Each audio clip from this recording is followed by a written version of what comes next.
Irmãos, vamos abrir as nossas Bíblias aí, lá no Evangelho de Mateus, capítulo 7. Nós estamos, como sabem, e como eu já repeti pelo menos umas 16 domingos, nós estamos aqui na igreja numa série sobre o Sermão do Monte. Inclusive, esse é o nosso 16º sermão sobre o Sermão do Monte. Por isso que eu disse 16, repeti 16 vezes, porque todas as vezes eu disse que estamos numa série sobre o Sermão do Monte. E estamos chegando aí na parte final do Sermão do Monte, que é o capítulo 7. E após essa série no Sermão do Monte, vamos começar uma outra série, que em breve anunciaremos. Mas hoje nós iremos ler Mateus capítulo 7, dos versículos 1 até o versículo 5. Nós vamos entrar hoje aí no versículo 6, inclusive por conta do nosso tempo disponível. Vamos ler? Não julguem para que vocês não sejam julgados. Pois da mesma forma que julgarem, vocês serão julgados. E a medida que usarem também será usada para medir vocês. Por que você repara no cisco que está no olho do seu irmão e não se dá conta da viga que está no seu próprio olho? Como você pode dizer ao seu irmão: deixe-me tirar o cisco do seu olho, enquanto há uma viga no seu? Hipócrita! Tire primeiro a viga do seu olho, e então você verá claramente para tirar o cisco do olho do seu irmão. Vamos orar? Senhor Deus, obrigado, Pai, por tua palavra. Obrigado porque tu preservaste, Senhor, a Bíblia até nós, e nós temos livre acesso hoje, Senhor, àquilo que tu quiseste que a gente conhecesse sobre ti através da tua palavra, Pai. E te pedimos, Senhor, que teu Santo Espírito nos dê entendimento, fale aos nossos corações, nos ajude, Senhor, a aplicar a tua palavra para nossas vidas pessoais. Então, portanto, Senhor, que tu uses esse momento, apesar de mim. É o que nós te rogamos em nome de Jesus. Amém. Irmãos, esse texto talvez seja um dos textos do Sermão do Monte que seja o mais conhecido. Inclusive por ser citado aí por outras pessoas que não têm muito apreço por Cristo, mas conhecem muito bem esse texto porque gostam de repetir especialmente essa frase: não julguem, não julguem, ninguém pode me julgar. Mas talvez esse seja um dos trechos das Escrituras mais mal compreendidos. Com certeza você já ouviu alguém falar, alguém citando esse versículo de forma errada, inclusive para sustentar erros ou simplesmente para evitar críticas àquilo que ela fez de errado. Algum pecado, algum erro, alguma coisa que ela cometeu, e ela vem e lança o quê? Na sua cara, que você que é crente, esse versículo: não julgue. Ah, e as pessoas terminam usando esse versículo, a parte das pessoas usam essas palavras de Jesus como se ela significasse que ninguém pode discernir nada. Ninguém pode confrontar nada, ninguém pode corrigir nada, ninguém pode chamar a atenção sobre um erro do outro, nunca. Ninguém pode chamar nada de pecado, inclusive, porque surge logo esse: só Deus pode me julgar, não me julgue. Ah, mas o texto e a Bíblia não permite esse tipo de conclusão. E logo mais a gente vai se aprofundar aqui nessas questões.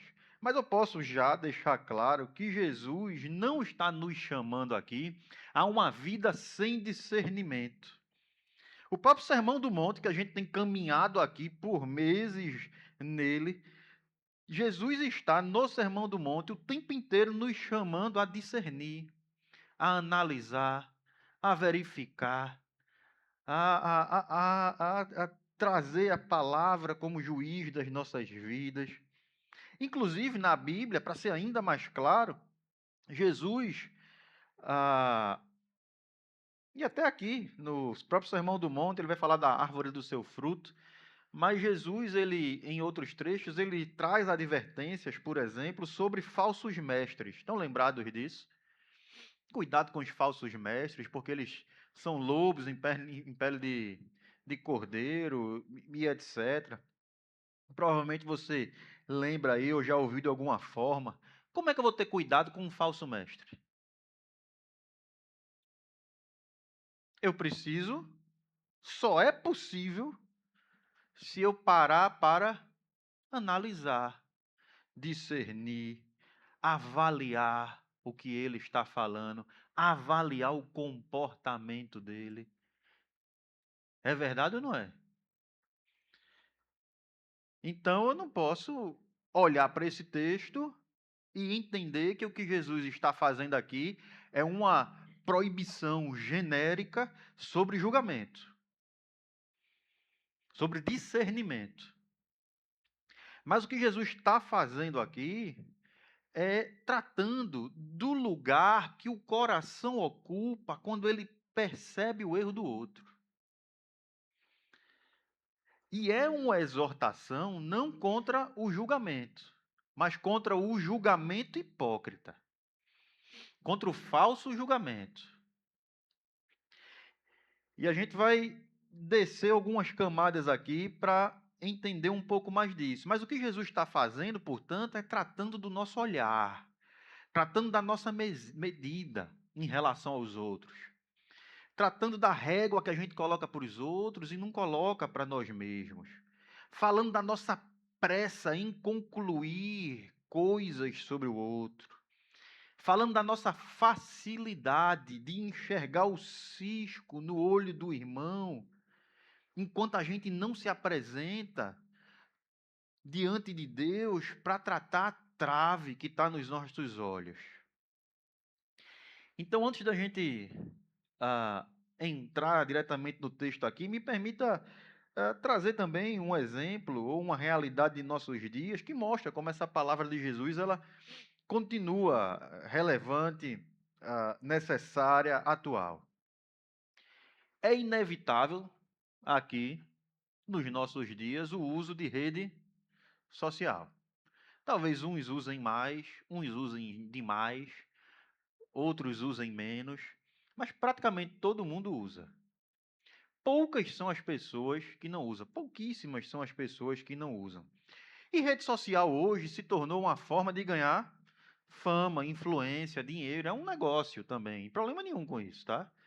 E se você é um profissional, use as redes sociais para fazer marketing aí, conseguir clientes e investir na sua carreira, não tem problema nenhum nisso. Mas as pessoas não usam só para isso. Ah, quanto mais um perfil na rede social tem acesso, tem seguidores, tem cliques, quanto mais tem gente curtindo, comentando, compartilhando, apertando um aviãozinho ali, mais o dono daquele perfil tem a possibilidade de monetizar, de transformar aquilo em dinheiro. É muito simples, é a audiência. Se eu tenho 1 milhão de seguidores, alguém vai me pagar para eu pegar uma marca dele e aparecer usando a marca dele. Aparecer usando o sapato que é da marca dele, aparecer usando o telefone da mãe, por aí vai. Então se tornou um negócio. E muita gente descobriu uma forma especial de prender a atenção das pessoas, portanto. O pessoal quer ganhar dinheiro nas redes sociais, quer ficar famoso. Descobriu que tem coisas que, se você postar, muita gente vai em cima ali, e vai compartilhar, vai comentar, vai curtir, e aí você vai conseguir ir ficando famoso, vai aparecendo com aquilo ali. E sabe qual é uma das coisas que mais prendem a atenção nas redes sociais? É apontar a falha dos outros. Simplesmente isso. É começar a catar quem errou onde, quem fez o quê, chegar ali, flá, jogar na internet e aquilo ali está se transformando num tribunal 24 horas por dia montado nas mãos das pessoas. E as pessoas se apressam. para trazer julgamento, condenação, nem conhece o caso, não sabe o que aconteceu e chega lá para dar uma sentença. Recentemente aconteceu, eu não vou trazer detalhes que a gente fica aqui gravado, mas aconteceu recentemente com um pastor. Uma história que jogaram na internet de um homem sério, que ninguém nunca levantou nenhum tipo de questionamento.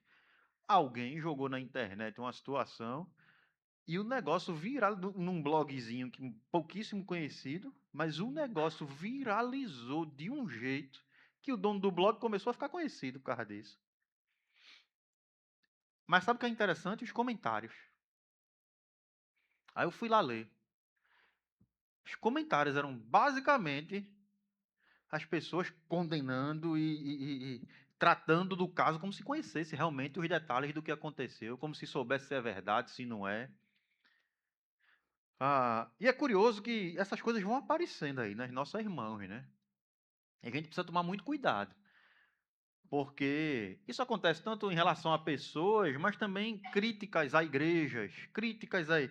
O que não falta é perfil na internet para julgar Deus e o mundo, porque isso gera engajamento, isso chama a atenção, isso traz a curiosidade. E é interessante que quanto mais a gente vai consumindo esse tipo de conteúdo, mais ele vai aparecendo.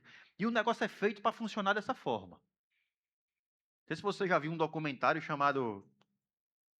Como eu não lembro não. Foi até Samuel que me mostrou, mas eu não lembro não do nome. Sobre rede social. Como é o nome? Dilema das redes. O negócio é feito para funcionar dessa forma. Quanto mais você consome, quanto mais você aparece, o negócio é calculado quanto tempo você passa com a tela parada naquela notícia. E aí o algoritmo faz esse tipo, a programação faz esse tipo de análise, e se você demorou mais naquele tipo de notícia do que em outros, mais notícias daquela forma, daquele conteúdo começa a aparecer para você. Eu até fiz um teste, pensando nisso, e antes de escrever isso aqui, meu irmão, eu nunca me interessei por javali na minha vida. Nunca. Aí eu peguei o Instagram e pesquisei caça javali. Aí apareceu lá alguma coisa. Aí fui lá, curti um. Aí começou a aparecer mais.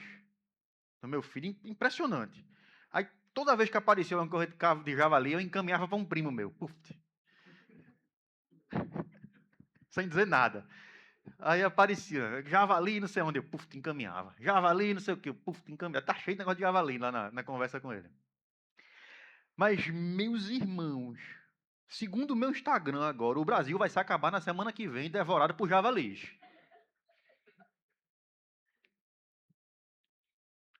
É assim que funciona. E aí, brincadeiras à parte, é assim que funciona. Isso aí não é brincadeira, não. Mas brincadeiras à parte, eu estou dizendo isso porque a gente, quando vai se alimentando de outras coisas, a gente vai querendo sobre julgamento, sobre críticas ao próximo, a gente vai trazendo opiniões apressadas sobre as vidas das pessoas, crítica sobre elas, sempre que chega alguma informação aos nossos ouvidos, aos nossos olhos, parece que vai funcionando mais ou menos dessa mesma forma. A gente vai sempre querendo mais daquilo. E parece que aquilo começa a se apresentar cada vez mais. E a gente vai parando cada vez mais para ouvir aquilo e a gente continua agindo dessa mesma forma. E é um negócio que vai se retroalimentando e a gente começa normalizando, seja pelo nosso uso das redes, seja por nossas conversas, a gente começa a normalizar a necessidade de ter uma opinião, uma crítica, uma sentença sobre tudo e sobre todos. E o tempo inteiro. E a gente vai se condicionando a isso o tempo todo. E aqui eu não estou culpando o Instagram, o algoritmo, por nada disso aí não, tá? Eles simplesmente descobriram uma tendência do coração humano e estão se alimentando disso aí. O fato é que existe no coração humano uma disposição muito estranha, pecaminosa, de olhar para o erro alheio com prazer, de se colocar numa posição de juiz e sentenciar os outros. Existe algo no coração humano que se sente atraído por apontar, comparar, criticar, condenar. E é aqui que Jesus nos encontra com esse texto, com esse trecho do Sermão do Monte. E é isso que a gente vai tratar aqui, ou continuar tratando, na verdade, né? Mas a gente vai começar aqui analisando o que esse texto não diz. E eu achei muito legal, eu tinha até escrito outra coisa. E depois eu estava lendo D.A. Carson sobre o Sermão do Monte, e quando ele está tratando desse assunto, ele começa exatamente por aí. E vamos começar tratando do que o texto não diz. E esse texto, ele não ordena que os discípulos de Jesus sejam pessoas sem opinião, sejam pessoas sem discernimento, sejam pessoas que não podem emitir nunca uma opinião sobre o certo e o errado. Jesus não está dizendo, e preste bem atenção, isso pode ser algo óbvio, pode parecer algo óbvio por você, mas para a geração de hoje não é. Jesus não está dizendo que nós vamos chegar diante do pecado e vamos dizer: "Ah, tá tudo bem", porque nós não vamos julgar. Vamos tolerar o que aconteceu. Isso é normal, isso é aceitável. Isso não tem que ser confrontado. Não tem que ter disciplina sobre isso aí. Isso não pode ser condenado. Jesus não está dizendo isso. Jesus não está proibindo o discernimento moral. Ele não está dizendo que o discípulo deve viver sem avaliar, sem confrontar, sem chamar de pecado o que é pecado. E, aliás, essa é uma das maiores tragédias dos nossos dias. E uma das maiores estratégias do maligno, não tenha dúvida disso. Sabe qual é? Impedir que os filhos de Deus possam trazer luz sobre a podridão. Possam chamar de pecado o que é pecado. Possam expor o que é errado. Possam confrontar o erro. Você pode achar que isso não acontece, mas acontece. E o mundo tenta calar os seguidores de Cristo em relação a isso, sim. Seja com falso ensino, com essa ideia de tolerância, de amor, que não é nem tolerância nem é amor, que muitas vezes se embasa nessa ideia de não vamos julgar, seja através de imposição mesmo, criminalizando o discurso cristão. Você não pode mais chamar de pecado um comportamento pecaminoso.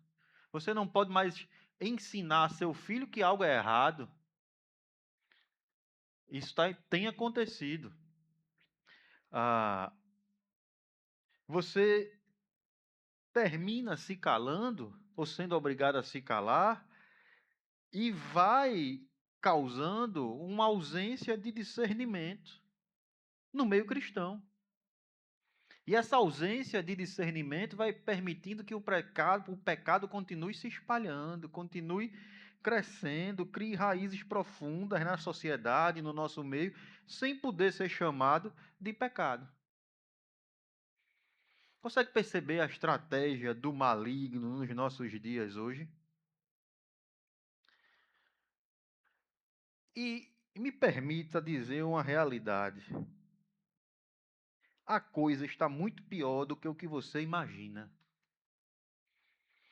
em relação a tudo isso. A normalidade com que o pecado tem sido tratado é muito pior do que você imagina.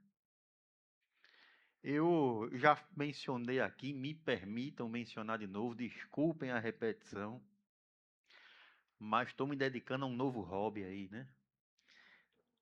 Aí no final do dia, depois que eu largo, que eu termino minhas atividades, eu encosto no rio Capibaribe ali e começo a pescar. Você fala, tem coragem de comer aquele peixe, pastor? Não, até porque eu não peguei nada ainda. Não, é uma pergunta que eu não precisei enfrentar ainda. Mas, não tenho coragem não. Mas, dia desses eu encostei ali no Parque das Graças. Lá tem um deck, né, onde o pessoal pega barquinho e tal, não sei o quê. E eu fiquei algumas horas, sem pegar nada, algumas horas ali. Teve até um policial que chegou no começo, quando eu estava lá. Aí no final, já tinha escurecido, ele passou lá de novo. Assim, ainda tá aqui, eu tô. Ele pegou alguma coisa? Não, e ainda tá aqui, eu digo, tô. Mas nesse dia, o que foi que aconteceu? Na hora que eu cheguei, um pouco tempo depois, desceu lá pro deck uma rodinha de adolescente. Meninas. Umas 5 meninas. E elas sentaram no cantinho lá do deck e começaram a conversar alto. E eu tava na minha lá, né? Eu fico na beira do deck e arremessa, puxa, arremessa, puxa, arremessa, puxa. Anda aí, joga pro outro lado, aí joga pro outro lado. Quem quiser ir depois a gente marca aí, viu? Mas, inevitavelmente, a conversa foi trazida pelo vento aos meus ouvidos. Meus irmãos, foi triste. Eram as meninas de uns 14, 15, 16 anos. E elas estavam lá dizendo, mas rapaz, maninha tá namorando. Só um exemplo, um pedaço da conversa. Aí a outra, mas rapaz, e tia deixou Carol, foi? Aí eu, gente, a mãe tá namorando e deixou Carol. Aí ela, foi, e agora tá com um homem. Aí eu parei assim, e eu na minha lá, né? Eu digo, agora mesmo se não sair peixe, eu vou... Não, brincadeira. Mas eu tava lá na minha e ela deixou. Agora sim tem um problema. Não tem problema não. Aí ela fez, não, aí manhã deixou Carol, aí agora tá com fulano. Puxa. Aí ela fez, mas ele é casado. Eu quase que eu ia parar, minha filha, termina aí, conta aí. É, ele é casado. Aí meu Deus do céu, a mãe da minha. Só que assim, minha gente, uma naturalidade de outro mundo. Nenhuma das amigas fez uma vírgula de qualquer consideração sobre aquela situação. Sabe qual era o espanto delas? É que o namorado novo pegou 4 mil reais emprestado com ela ainda. Tô sabendo tudo ali, né? Ah, aí ela ficou, mas rapaz, então ele vai com o dinheiro dela, ele vai pagar, não sei o que. Aí ficaram discutindo lá, eu peguei e fui me embora. Aí eu, choque nenhum em relação à mãe estar namorando uma mulher, a mãe ser amante de um homem agora. Choque nenhum em nenhuma das que estavam lá. Coisa normal para a geração delas. Absolutamente natural. Isso tem acontecido porque a gente tem se omitido. Que a gente não tem levantado essas questões. Porque a gente tem medo de tratar dessas questões. A gente tem medo de enfrentar essas questões e pagar o preço necessário em relação a isso. E essa é a geração, para vocês e nós que temos filhos, que nossos filhos vão crescer. Em que cada vez menos as pessoas são proibidas de trazer discernimento espiritual à realidade da vida, às decisões da vida. E eles vão crescer nesse bolo aí. Então, o que Jesus está falando aqui, o não julgue desse texto, não tem nada a ver com isso. Não é que a gente não deve chamar de pecado o que é pecado, não. que a gente tem que parar, que a gente tem que tomar cuidado em relação a isso, que a gente não deve confrontar a distorção da verdade, que a gente não deve exortar o irmão que está em erro, que a gente não deve se contrapor em relação às ideologias desse mundo que são contrárias à palavra de Deus, discernir, se contrapor abertamente. Usar o não julgue dessa forma é uma distorção maligna desse texto. É uma heresia. E é essa tentativa de calar a verdade. Mas nesse texto aqui, Jesus também não nos autoriza a tratar a verdade com arrogância.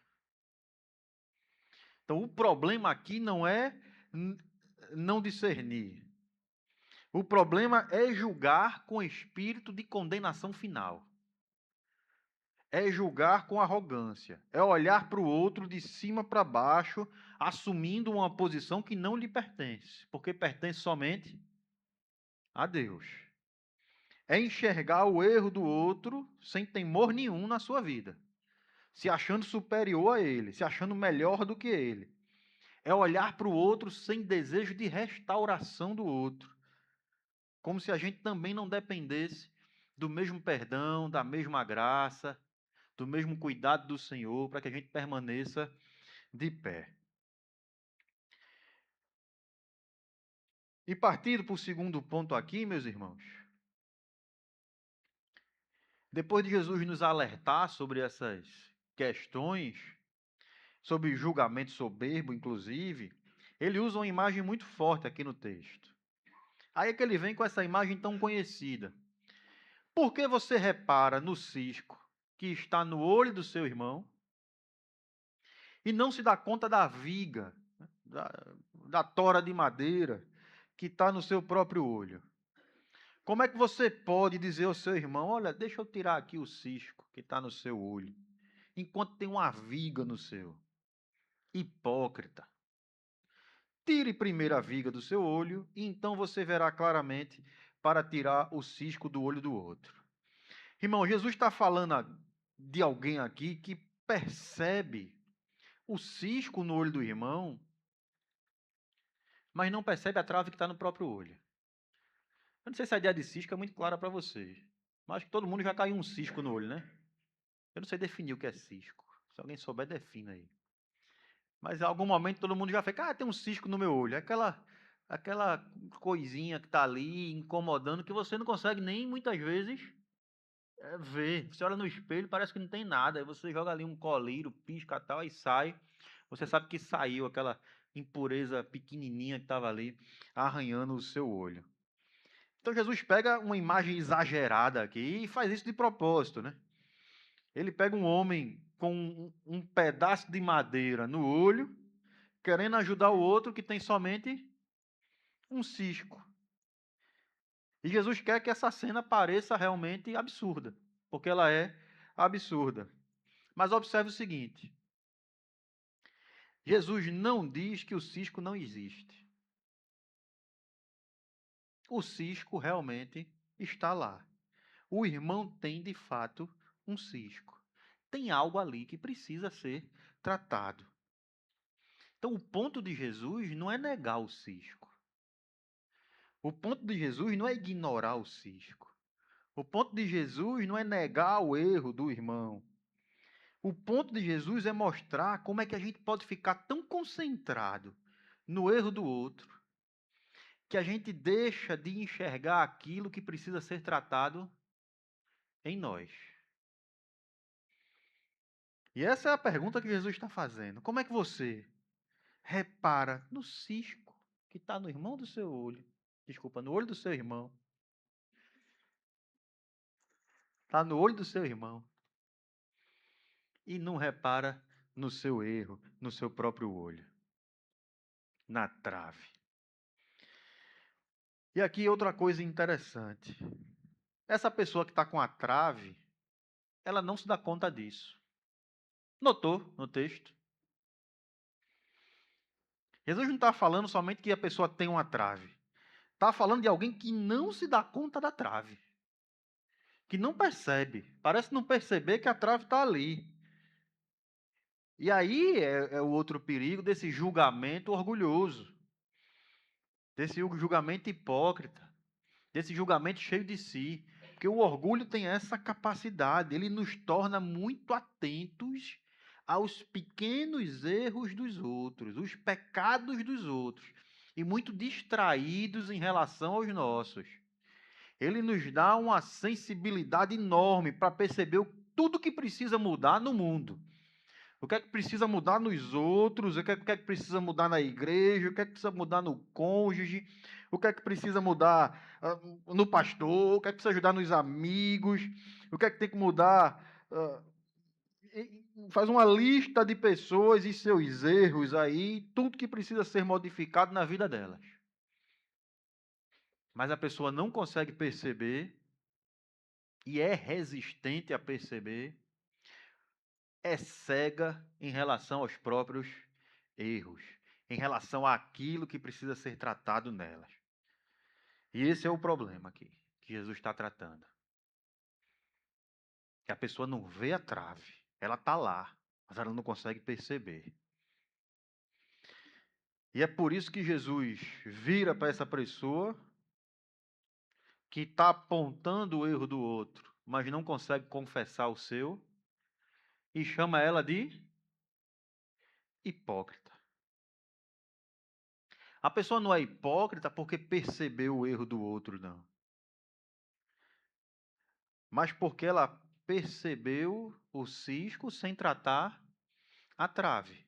A hipocrisia é exigir o arrependimento do outro, exigir a mudança do outro, enquanto eu me protejo de tudo isso. Enquanto eu evito o arrependimento na minha vida. Enquanto eu evito ser confrontado em relação aos meus próprios erros. Eu quero que Deus mexa na vida do meu irmão. Mas eu não quero que Deus me confronte, que a palavra mostre os meus erros, não. Eu quero falar de santidade do outro. Mas eu não quero me colocar naquele mesmo nível de exigência que eu estou colocando em relação aos outros, não. Então Jesus diz para essas pessoas, hipócrita. E aí ele diz, tire primeiro a viga do seu olho.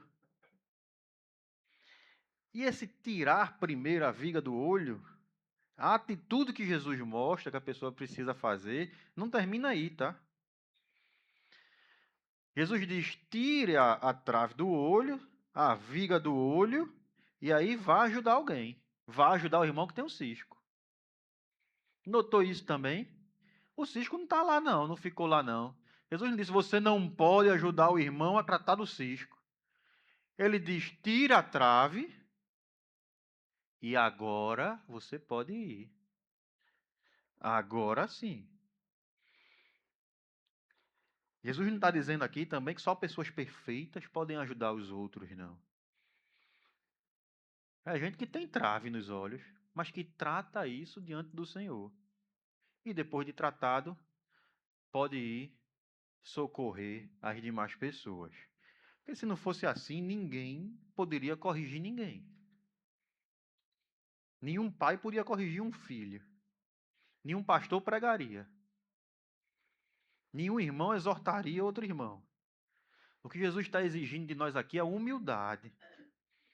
Ele exige que eu não me aproxime das pessoas ou de alguém como alguém superior, mas como alguém que também precisa da graça. Alguém que também precisa ser tratado, alguém que também carrega erros e coloca aqueles erros diante do Senhor.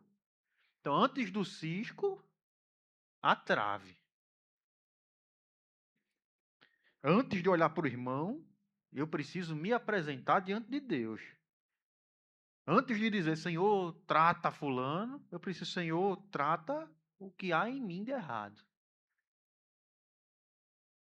Esse é o caminho que Jesus está apresentando aqui. E como nosso terceiro e último ponto,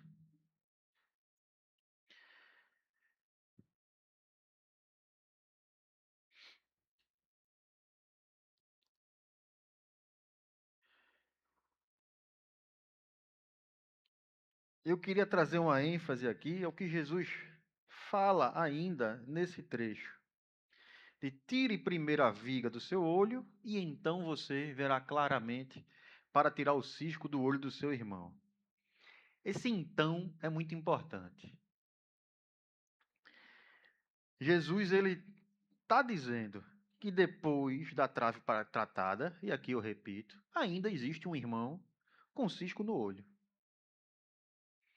Ainda existe alguém para ser tratado, para ser exortado, para ser cuidado. Ainda existe pecado que precisa ser tratado. E nós não vamos abandonar o irmão no erro. A gente não vai olhar para aquele que está com um cisco no olho e dizer: ah, isso não é problema meu. Se vire. O cisco não é meu? Veja que Jesus ele traz essa. Leia direitinho aí quantas vezes for necessário. O versículo 5 nos diz: hipócrita, tire a viga do seu olho, e depois de tirar a viga, faz o quê? Você verá claramente para tirar o cisco do olho do seu irmão. Então, nós não devemos abandonar o outro com o cisco no olho. Devemos tratar nosso coração diante do Senhor para agir da forma correta, com o coração certo, mas o amor não abandona o irmão no erro. Mas Jesus está ensinando aqui que esse cuidado ele tem que nascer do lugar certo. Não é da superioridade, não é do prazer de expor, não é da pressa de condenar que a gente está acostumado nos dias de hoje. Ele precisa nascer de um coração que primeiro foi quebrantado diante de Deus e foi tratado, que percebeu sua pequenez, percebeu seus defeitos, percebeu sua trave. E aí foi restaurado, foi transformado. E agora ele também deseja a transformação do outro, a salvação do outro, não a condenação. Consegue perceber a diferença? Quando o coração está no lugar errado, a gente não quer isso. O que a gente quer é a condenação do outro. É expor o outro, é humilhar o outro. É fazer com que os outros conheçam para que a pessoa seja humilhada, seja rotulada, seja reduzida a seu erro. E Jesus está colocando todas essas coisas em seus devidos lugares. E eu ressalto isso, meu irmão, porque existem pessoas que criam um tipo de ambiente que é exatamente assim. É um ambiente puramente de condenação, de restrição, de crítica o tempo todo. E sabe o que acontece? Ninguém ali com essa pessoa ou naquele local se abre. Ninguém confessa, ninguém pede ajuda, ninguém mostra suas feridas, ninguém mostra o cisco do olho, mas bota um tampão para esconder tudo que está acontecendo, porque se alguma coisa acontecer, se alguém descobrir, se alguém souber, o que é que vai vir? Sentença, condenação, ao invés de restauração, de cuidado, de tratamento. A pessoa não será conduzida a Cristo, mas vai ser reduzida ao erro, como eu falei há pouco. Vai ser julgada ao invés de tratada. E quando o ambiente é assim, as pessoas aprendem a simplesmente esconder seus erros e fingir que está tudo bem. O pecado continua ali do mesmo jeito. O cisco continua ali, mas agora ele está escondido. Está coberto por aparência. Mas sendo um pouco mais profundo sobre as razões de eu estar falando isso, é porque, às vezes, a igreja se torna esse ambiente. Nós criamos esse lugar onde as pessoas não podem mostrar suas falhas, onde as pessoas não podem revelar seus pecados, onde as pessoas não podem mostrar quem são, porque se mostrarem, vão ser julgadas, sentenciadas por um monte de gente com trave nos olhos.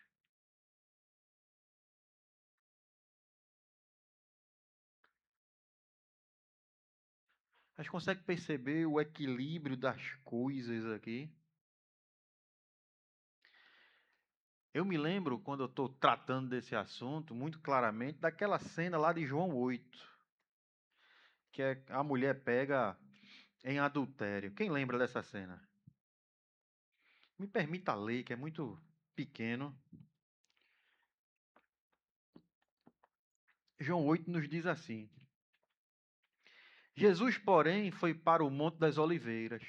Ao amanhecer, ele apareceu novamente no templo, onde todo o povo se reuniu ao seu redor, e ele se assentou para ensiná-lo. Os mestres da lei e os fariseus trouxeram-lhe uma mulher surpreendida em adultério.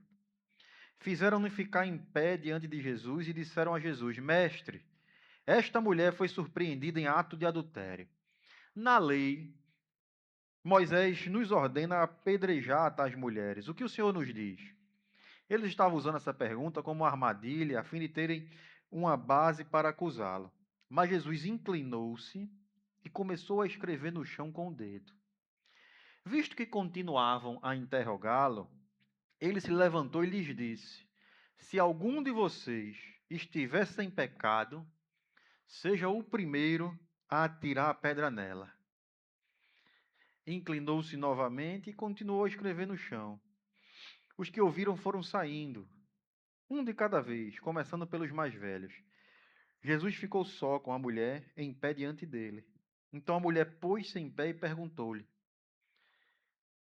E Jesus pôs-se em pé e perguntou-lhe: Mulher, onde estão eles? Ninguém a condenou? Ninguém, Senhor, disse ela. Declarou Jesus: Eu também não a condeno. Agora vá e abandone a sua vida de pecado. Aquela mulher pecou. E isso tem que ficar muito claro. Jesus não trata o adultério aqui como se não tivesse acontecido. O texto não inocenta aquela mulher. Não existe aqui uma tentativa de dizer que está tudo bem pecar, ou que aquilo não é adultério, que não era pecado. É pecado e continua sendo pecado, e Jesus trata isso dessa forma. Mas existia algo muito errado ali naquele ambiente. Aqueles homens, eles levaram a mulher, mas eles não levaram a si mesmos diante de Jesus. Eles expuseram o erro da mulher para Jesus, mas nunca foram capazes de apresentar seus erros para Jesus, suas traves para Jesus. Expuseram o pecado dela, mas esconderam o seu próprio coração. Queriam que ela fosse colocada diante da lei, mas não queriam se colocar diante da mesma lei, que também os condenava em vários outros aspectos. E condenava também o homem que estava com aquela mulher. Ele foi deixado de lado. Notou isso também? E eles estavam então ali com as pedras nas mãos, mas com o coração bem distante de Jesus. E é isso que o julgamento hipócrita faz. Ele quer que o outro seja exposto, mas ele não quer ser revelado. Ele quer que o outro seja julgado, mas ele não admite ser confrontado. E é por isso que Jesus vira e os confronta, os iguala. Jesus vira e diz: se algum de vocês estiver sem pecado, seja o primeiro a atirar a pedra. Jesus não disse que o pecado daquela mulher não importava. Jesus não disse que ela estava errada. Jesus não disse, ninguém pode falar nada. O que Jesus fez foi levar todo mundo para debaixo da mesma luz, da mesma lei que está sobre todos. A mulher já estava exposta, agora todos os outros também estavam. E um por um eles foram indo embora quando começam a perceber as suas traves, as traves nos seus olhos, que parece que até então não conseguiam ver. E o tribunal finalmente se desfez ali. E quando o tribunal se desfaz, aquela mulher é tratada. Ficou ali aquela mulher diante do único que poderia de fato condená-la. Qual era o requisito para tirar a pedra, para condenar? Não ter pecado, né? Jesus tinha pecado? Jesus podia ter atirado a pedra que a lei mandava? Isso é um detalhe impressionante. Jesus era o único sem pecado. Jesus não tinha trave nos olhos. O único que podia lançar a pedra. O único que podia dizer: eu tenho autoridade para condenar. Mas ele age de uma forma diferente com aquela mulher. Ele traz graça, traz restauração. Ele não a condena. Ele indica um novo caminho. Agora vá e abandone a sua vida de pecado. Jesus é muito diferente de nós, não é verdade? Ele não passa a mão na cabeça do pecado, mas ele também não esmaga o pecador, a pecadora que estava ali diante dele. Ele não diz: olha, não foi nada, deixa para lá, depois a gente trata. Não, ele trata como pecado. Mas ele também não diz: não tem mais jeito não. Ele apresenta recomeço, restauração. E ele perdoa aquela mulher. Então, irmãos, Mateus 7, encerrando, não está dizendo que ninguém pode corrigir ninguém, não. Mas está dizendo que ninguém deve corrigir como se estivesse acima do outro. Mateus 7 não está dizendo aqui que o pecado deve ser calado, mas está dizendo que tem que ser tratado. Mateus 7 está mostrando aqui que todos nós, estamos colocados debaixo da mesma lei e carregamos pecados e precisamos da mesma graça e do mesmo perdão. E o perdão que a gente recebeu, a gente deve oferecer aos outros. Então, se a gente foi tratado pelo Senhor, levando para Ele os nossos pecados, as nossas traves nos olhos, a gente tem que olhar para o cisco do irmão ou a trave no olho do irmão com a mesma graça, restauradora. E a gente precisa trazer isso para as nossas vidas pessoais, mas para a nossa comunidade chamada igreja também. Eu me lembro de uma música, irmãos,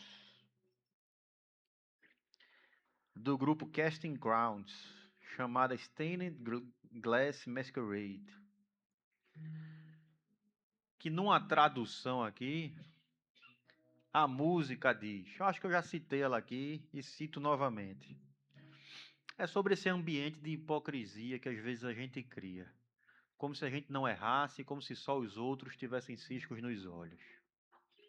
E a gente força todo mundo a esconder os seus pecados. A música começa: há alguém aqui que fracassa? Há alguém aqui que falha? Eu sou o único aqui hoje me sentindo tão pequeno?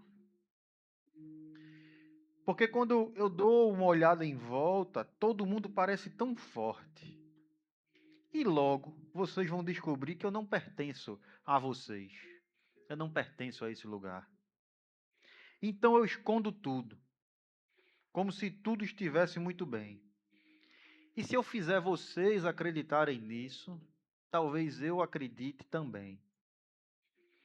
e com um sorriso falso eu enceno a minha parte mais uma vez.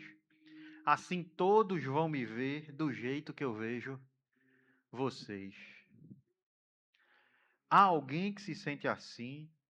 Há algumas mãos para levantar? Eu sou o único que às vezes troca o altar por um palco, mas a performance está convencendo e nós sabemos cada linha de cor. Apenas quando ninguém está assistindo é que nós podemos nos revelar completamente. E cá aqui, para mim, a parte mais marcante dessa música. Mas isso me libertaria se eu ousasse deixar você ver a verdade por trás da pessoa que você imagina que eu seja. Os seus braços estariam abertos ou você iria embora? O amor de Jesus seria suficiente para fazer você ficar? Será que nós somos pessoas de plástico, com paredes em volta de nossas fraquezas e sorrisos para esconder a nossa dor? Mas o convite está aberto para todo coração que foi machucado. Talvez então nós fecharemos a cortina nas nossas máscaras manchadas de farsa.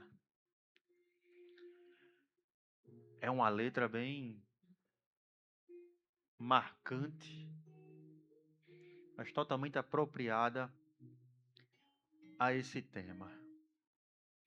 Então, meus irmãos, o desafio para nós aqui hoje é que a gente aprenda a fugir do julgamento hipócrita. E o que é que isso envolve? Isso envolve olhar para o outro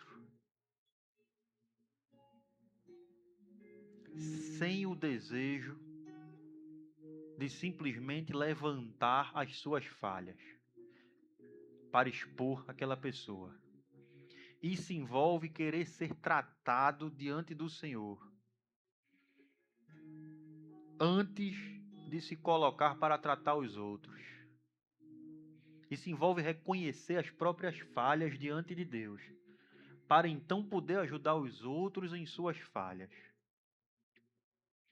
Isso envolve olhar para o outro com o mesmo amor que Cristo olhou para você e lhe perdoou.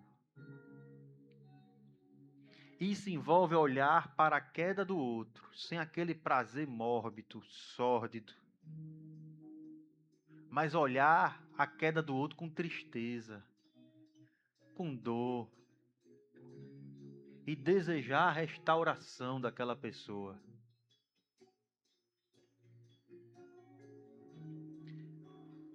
Isso envolve estar disponível para também se revelar para as pessoas, ao invés de fingir perfeição e não criar aquele ambiente de falsos perfeitos o tempo inteiro. Isso envolve, portanto, se quebrantar diante do Senhor. A gente vai cantar uma música agora que fala desse trecho de João 8, e que confronta esse falso julgamento que nós tantas vezes estamos acostumados a fazer. Essa nossa pressa em segurar as pedras, olhando somente para o erro dos outros. Mas essa música também é um convite para você que percebe hoje também o que precisa mudar na sua vida, o que precisa melhorar. Para você que estava cego em relação à trave no seu olho e agora entende que há coisas em você que precisam ser restauradas, ser modificadas. Cante, declarando as verdades dessa música sobre a sua vida e reconhecendo o amor de Cristo para restaurar a sua vida, o perdão de Cristo para lhe trazer salvação e também para a vida daquelas pessoas que estão ao seu redor.